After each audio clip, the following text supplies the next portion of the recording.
Halo teman-teman semuanya, selamat datang kembali di channel aku.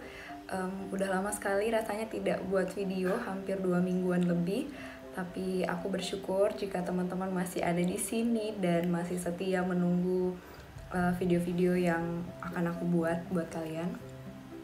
Jadi di video kali ini aku akan menjawab beberapa pertanyaan yang kepengen banget aku jawab di channel YouTube aku, karena pertanyaan ini beberapa kali sering datang dan sering muncul.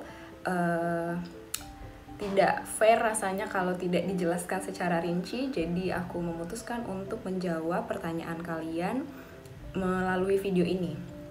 Pertanyaannya tidak seputar Nusantara Sehat, tapi lebih ke tentang CPNS. Jadi di sini aku punya beberapa video yang aku andalkan, yaitu video CPNS dan video Nusantara Sehat gitu ya. Oke. Pertanyaan pertama dari Rida Fitrianti. Aku bacanya dari laptop aja ya. Kak, mau bertanya, kakak sendiri peserta umum atau yang punya rekam jejak?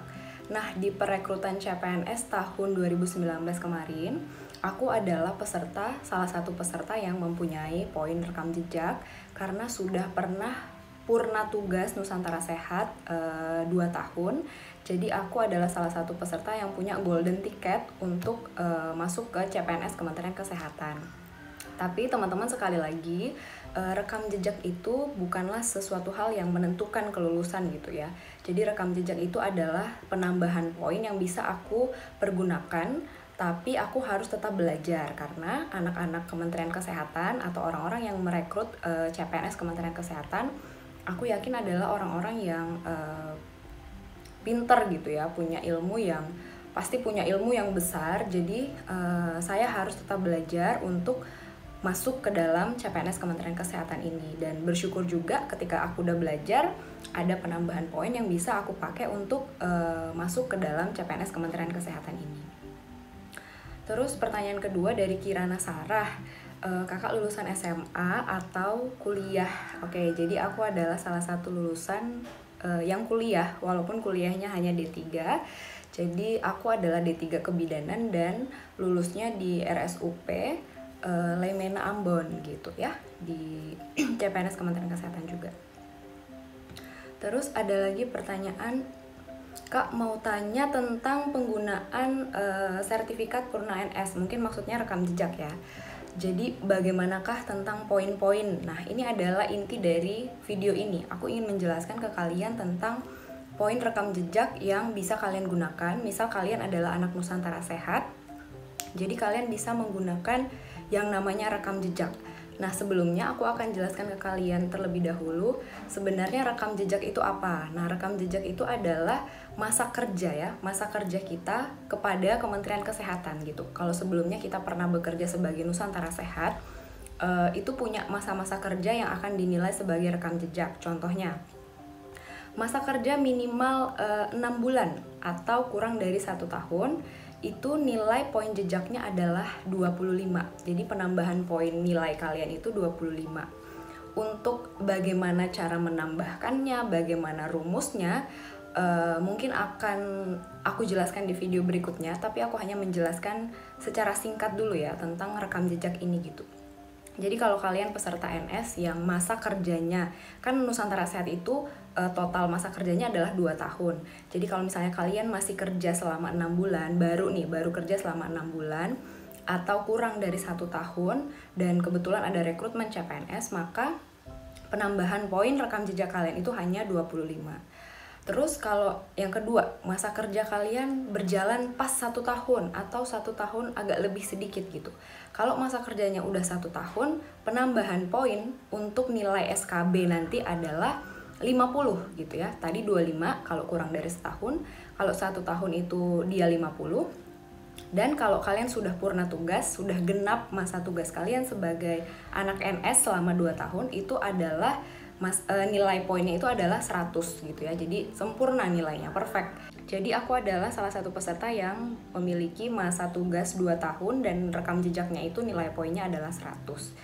Nah, dari sana teman-teman bisa memperkirakan berapakah poin yang kalian terima ketika kalian akan menjalani SKB. Jadi poin ini bertambahnya itu di SKB ya, bukan di tahap awal. Kalau tahap ujian awal CPNS itu kan SKD, seleksi kompetensi dasar.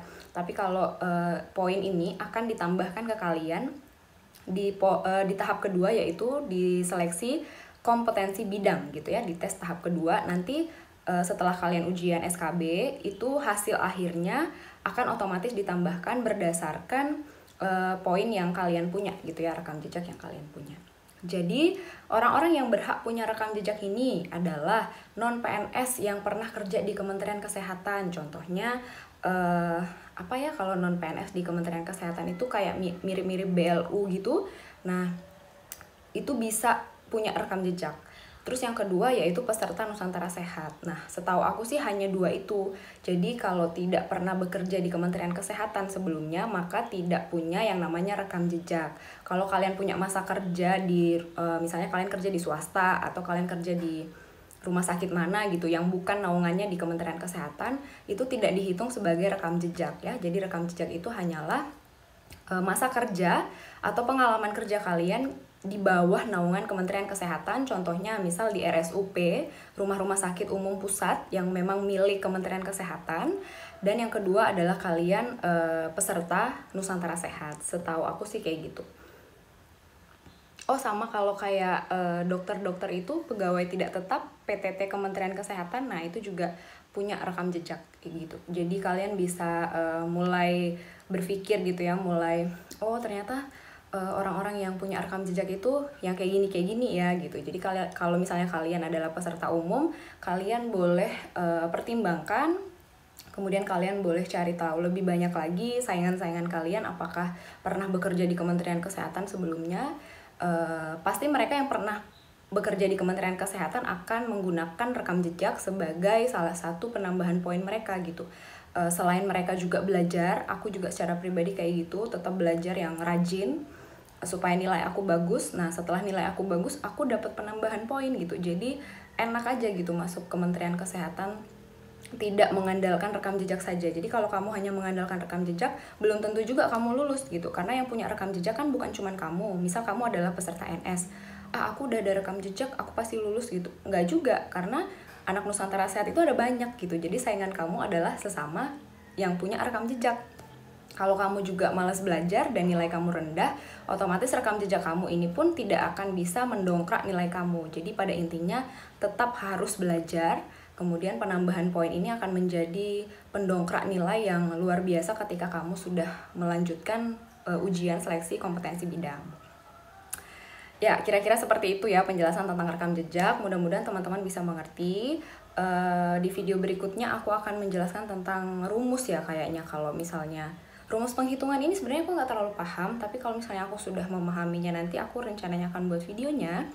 Tapi mudah-mudahan tentang penjelasan rekam jejak ini ya teman-teman sudah bisa mengerti lah ya, sudah sedikit paham. Kalau belum paham juga boleh ditanya di kolom komentar. Kalau aku ada waktu, ada kesempatan, aku akan buat videonya buat kalian. Ini aku sempatkan sebelum aku berangkat kerja, jadi harap dimaklumi saja kalau YouTube channel aku belum terlalu aktif lagi. Aku mendoakan yang terbaik buat kalian, doakan aku juga karena saat ini aku sedang berada di masa-masa tersulit aku. Ya, semoga kita bisa saling menguatkan di sini. Semoga kalian juga tetap sehat, tetap bisa membahagiakan orang-orang di sekeliling kalian. Jangan lupa untuk selalu jaga kesehatan.